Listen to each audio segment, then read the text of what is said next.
wala ba daw nagbabantay ni mama sa hospital. When mama come home? Pumasok yung tubig doon guys, oh.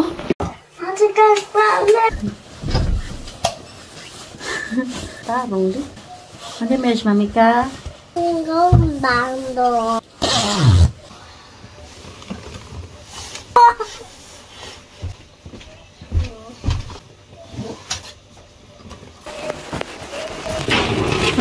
umuulan pala guys.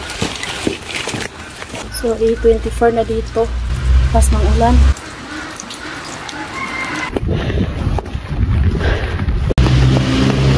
Hindi.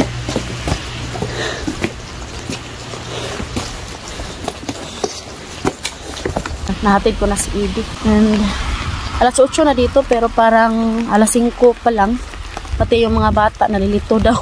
Sabi ng teacher. Sarap matulog pag ganito yung weather ba. Yan. Maaga din palang gumising si Habi today kasi nga siya yung pupunta sa hospital. Siya yung mobisita ni mama. Hindi muna siya pumasok sa kanyang work. Magbas lang siya.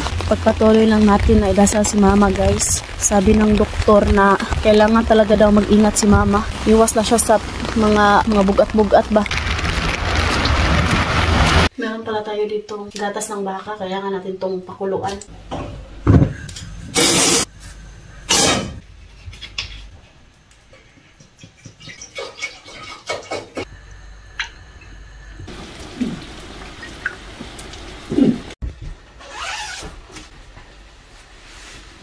You go with Bas?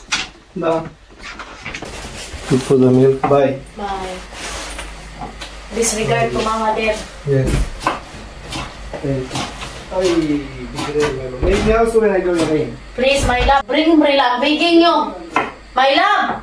Muluto ako ngayon ng chicken, guys. Sa oven. Umbrella ba? No need umbrella. No umbrella. Umbrella, my love. You don't listen. Kinig din naman palat siya. Sobrang lakas ng ulan, guys. Ayaw niya magdala ng umbrella. Gusto din niya magkasakit, no? Yan, si daddy. Sobrang lakas ng ulan ngayon. Grabe. Susunduin ko pa yung mga bata mamaya.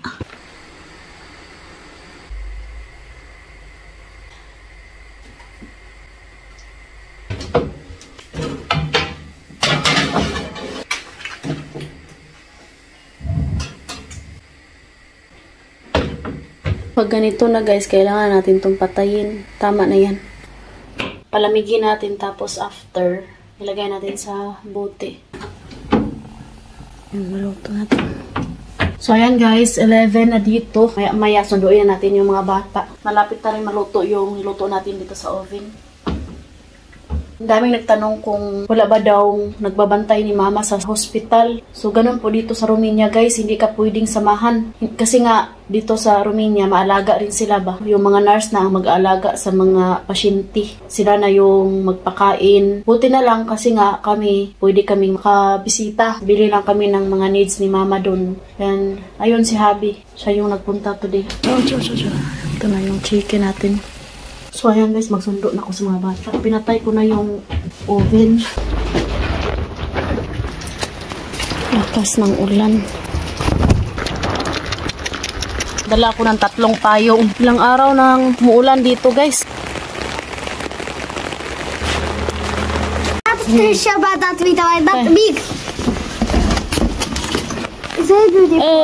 Pumasok yung tubig doon guys, oh. Sa aming kuan, sa sentrala. Yan yung mahirap dito pag panay ulan, tapos panay snow. Pag matunaw na yung snow guys, pumupunta dun sa basement. Lute, entra. Stilan. Lute. Isa. Yung iba hindi pumasok. Oh, 3 tao pa lang yan, oh. Ang badbugel. Asya? Pa. Andito na yata si Daddy. Heidi! Heidi na Daddy. Yay, Daddy's here. Oh, siya.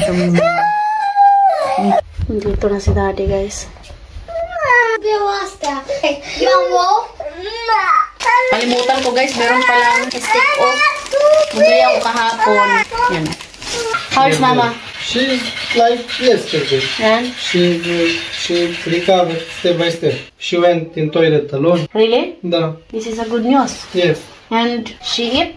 She has food there. Free food? Da, they give. Libre In po the yung morning. pagkain nila guys. Morning Tapos, lunch, yung afternoon nag-aalaga sa dinner. kanila is mga nurse. So, kaya hindi kailangan ng bantay. Nung dinala siya sa ambulance, gusto sanang sumama si Papa, pero hindi siya pinasama kasi nga hindi daw pwede. And my love, kanang, when Mama come home? We don't know this moment. We wait the doctor to allow to her to come home. Si Daddy na naman yung kakain. Tapos na kaming kumain. Eat and sleep.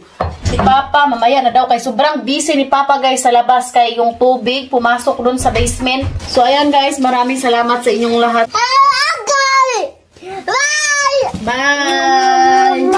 Hello guys, bye! We love you all. Oh, good.